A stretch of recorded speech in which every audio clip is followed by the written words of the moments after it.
नमस्कार साथियों, मैं डॉक्टर दुष्यंत भट्ट से मुखेम टिहरी गढ़वाल उत्तराखंड से। और आज 26 नवंबर 2023 को 10 गते भगवान सेम नागराजा का निशान देवडोली इसी मंदिर प्रांगण में उत्सव के साथ, उमंग के साथ, उल्लास के साथ समस्त ग्रामवासी और समस्त भक्त श्रद्धालु झुलाएंगे, नृत्य करेंगे देवडोली के साथ। तो मंदिर बहुत सुंदर सज गया है, बहुत ही रमणीय लग रही है रमोली। तो आज मैं आपको बताता हूँ सेम नागराजा की कथा, सेम नागराजा का संक्षिप्त इतिहास, संक्षिप्त वर्णन। तो बने रहिए मेरे साथ। और ये देखिए, फिलहाल आपको दिखा रहा हूँ मैं टकनोरी। जो लोग आते हैं यहाँ अपने डमरू और ढोल वाद्य के साथ, उनका ये दृश्य। और मंदिर समिति की बैठक में प्रतिभाग करते हुए मैं भी मुखेम गांव के मंदिर में आदरणीय प्रबंधक जी श्री विजय पोखरियाल जी, बहुत सारे मेंबर्स जो भी मंदिर समिति के हैं, उनके साथ बैठ कर के मीटिंग में मंदिर के सौंदर्यीकरण, मंदिर के रखरखाव और जो कल 11 गते मंगसीर भगवान सेम नागराजा की डोली और निशान सेम धाम की यात्रा पर जाएंगे, उनके लिए टेंडर की प्रक्रिया अपनाई गई। और इसमें जो सबसे अच्छी सेवाएं दे उन्हीं को टेंडर दिया गया। और ये देखिए टकनोरी भाई लोग हमारे, जो कि बहुत दूर से भगवान सेम नागराजा की यात्रा पर आते हैं। तो एक श्लोक मैं अपना स्वरचित सुनाता हूँ आपको। श्री सेम धाम सततम हरितम सुरम्यम आस्ते जयो विविध रूप युतो हि कृष्णः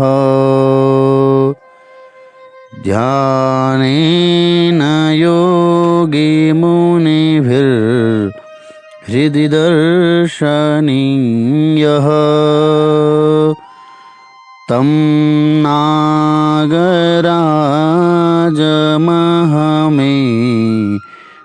नमामि नित्यम्।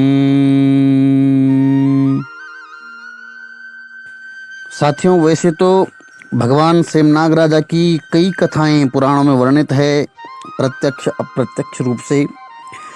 सबसे बड़ा श्रीमद् भागवत महापुराण, उसमें कालिया मर्दन की जो कथा है वो सेम नागराजा से ही जुड़ी हुई है कि कालिया को रमणक द्वीप में भगवान ने जाने को कहा था।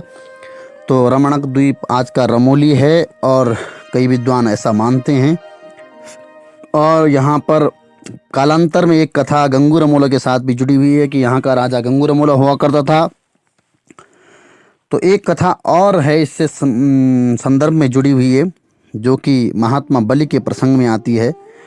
तो बलि दानी बलि थे, जिसके उद्धार के लिए भगवान ने वामन अवतार लिया। इस बलि का सबसे बड़ा पुत्र बाणासुर था, वह भगवान शंकर का भक्त था। उन दिनों उसकी राजधानी शोणितपुर थी, जो कि चमोली जनपद में पड़ता है, जबकि उस समय असुरों का गढ़ उत्तरकाशी जनपद के बाणागढ़ एवं बाणाहाट में प्रसिद्ध थे, ऐसा माना जाता है। उत्तरकाशी में स्वयं बाणासुर शिव पूजन करता था। एक बार बाणासुर ने अपनी 1000 भुजाओं से एक साथ हजारों बाजे बजाए। जिस समय भगवान शंकर तांडव नृत्य कर रहे थे, बाणासुर की इन बाजों से भगवान शिव विश्वनाथ ने बाणासुर को वरदान मांगने को कहा। तो बाणासुर ने कहा कि भगवान आप हमेशा मेरे नगरों की रक्षा करें। भगवान भोलेनाथ ने बाणासुर की बात मानकर उसे वरदान दे दिया। एक दिन घमंड में आकर उसने भगवान से कहा कि हे भगवान, आपके बल के सिवा अन्य संसार में मेरे समान वीर नहीं है। मेरी 1000 भुजा लड़ने को खुजलती हैं, क्या कभी मेरी इच्छा पूरी होगी? तब भगवान शिव ने कहा कि जब तेरे रथ की ध्वजा टूट कर जमीन पर गिरेगी, उस समय तुमसे अधिक वीर के साथ तेरा युद्ध होगा, जिससे तेरा सारा अभिमान नष्ट होगा। अकस्मात एक घटना घटित हुई।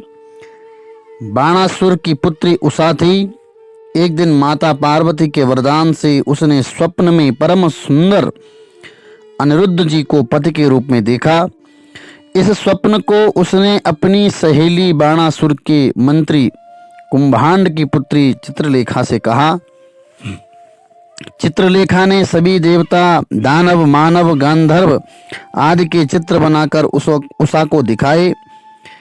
इन चित्रों में उसने अनिरुद्ध जी को पहचाना, जो प्रद्युम्न के पुत्र एवं भगवान श्री कृष्ण के पौत्र थे।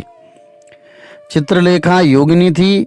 उसने योग सिद्धि के द्वारा द्वारका से अनिरुद्ध जी का अपहरण करके शोणितपुर उषा के महल में पहुंचा दिया। उषा ने अनिरुद्ध जी के साथ गंधर्व विवाह कर दिया। इस बात का पता जब बाणासुर को लगा, तब बाणासुर के साथ अनिरुद्ध जी हार गए एवं नागफास में बंदी बनाए गए। इधर द्वारका में उनको खोजने लगे। जब कहीं पता नहीं चला, तब देवऋषि द्वारा पता चला कि अनिरुद्ध जी बाणासुर के कैद में है। फिर क्या था, भगवान श्री कृष्ण के साथ बलराम जी, प्रद्युम्न, सात्यकी, शांब आदि 12 अक्षौहिणी सेना सहित सैनिकों के साथ बाणागढ़ उत्तरकाशी से आक्रमण करके शोणितपुर पर चढ़ाई की। इसी समय भगवान द्वारकाधीश सेम वन में अपने पूर्व स्वप्न को याद करके निवास किया तथा बाणासुर की सहस्त्र भुजा काटकर भगवान शंकर एवं श्री कृष्ण का भी इस युद्ध में भयंकर युद्ध हुआ, जिस युद्ध से देवता भी चकित हुए। अंत में भगवान शिव ने कहा, हे भगवान, आपने इस बाणासुर के प्रदादा के ऊपर जिस प्रकार कृपा कर उसे कृपा प्रसाद बनाया, उसी प्रकार इस बाणासुर को भी अभय दान दीजिए। भगवान शिव के वचन सुनकर भगवान वासुदेव ने उसे अभय दिया। फिर उषा अनिरुद्ध का विधि पूर्वक विवाह हुआ। लौटती बार भगवान ने कुछ दिन सेम भूमि पर विचरण एवं वन विहार किया तथा अनेक लीला भी की। जो स्वप्न भगवान ने नागराज अवतार के समय समुद्र मंथन में देखा था, उसका सारा आनंद साकार रूप में ग्रहण कर सेम भूमि को पवित्र कर भक्तों के दुख दूर करने हेतु नागराज के नाम से सदा सेम धाम में निवास करते हैं। तो ये एक कथा है सेम धाम की कि यहाँ पर बाणासुर जब बाणाहाट या बाणागढ़ का निवासी हुआ करता था, उस समय भगवान श्री कृष्ण इस तरफ आए थे। एक कथा भी है, अन्य कथाएं कई है, ऐसी हजारों कथाएं आती है। तो मैं और दूसरी कथा अभी आपके सामने रखता हूँ, बने रहिए मेरे साथ। तो साथियों, अब जो सबसे प्रसिद्ध कथा यहाँ की है कि यहाँ गंगू रमोला एक शासक था, राजा हुआ करता था मौल्यागढ़ का। तो इस रमोली पर उसका शासन था और उसके स्वप्न में भगवान श्री कृष्ण आते हैं। यहाँ ऐसी दंत कथा या श्रुति परंपरा में एक कथा है कि उससे भगवान श्री कृष्ण ने यहाँ रहने के लिए जगह मांगी, ज़मीन मांगी, और उसके पीछे की बहुत विस्तृत कथा है, तो उसको भी मैं आपके सामने रखूँगा। और सबसे बड़ी बात यह है कि गंगू रमोला का कोई पुत्र नहीं था, तो गंगू रमोला के द्वारा यहाँ पुत्रेष्ट यज्ञ किया गया, जिसको कि मड़भागी सौड़ में किया गया, जहाँ का नाम अमरभागी बताया गया है। और अमरभागी का अर्थ होता है देवताओं का स्थल, देवताओं का भाग। और कालांतर में यही जगह मड़भागी अपभ्रंश रूप में मड़भागी बन गया है। इसी स्थान में नागराज के कहने पर गंगू रमोला ने पुत्रेष्ट यज्ञ कराया था। इस यज्ञ के लिए उन्होंने उस समय बहुत बड़े बड़े पुरोहितों को बुलाया और उन पुरोहितों ने यहाँ पर यज्ञ संपन्न कराया, जिससे कि गंगू रमोला को 2 संतानें उत्पन्न हुई, सिद्धवा और विधवा। उनके 2 पुत्र हुए और जिनको भगवान ने अमर कर सेम दरबार में गण परिषद में स्थान दिया हुआ है। आज भी भगवान श्री कृष्ण नागराजा के साथ गंगू रमोला जी पूजे जाते हैं। पूजनम नागराजस्य करोति मनुजो वरः सेमे मुखे में तीर्थेस्मिन् समुच्चेत संकटात्। भगवान शेमनाग राजा के दर्शनों से जो मनुष्य भगवान शेमनाग राजा का पूजन करता है उसके समस्त पाप नष्ट हो जाते हैं और वो सभी संकटों से बच जाता है, छूट जाता है। ऐसे भगवान श्री कृष्ण की यहाँ पे अनुकंपा है। तो आप सबको त्रैवार्षिक यात्रा की बहुत बहुत शुभकामनाएं और आगे भी जुड़े रहिए मेरे साथ। मैं आगे आपको दिखाता हूँ शेमनाग राजा का महात्म्य, दूसरी श्रृंखला।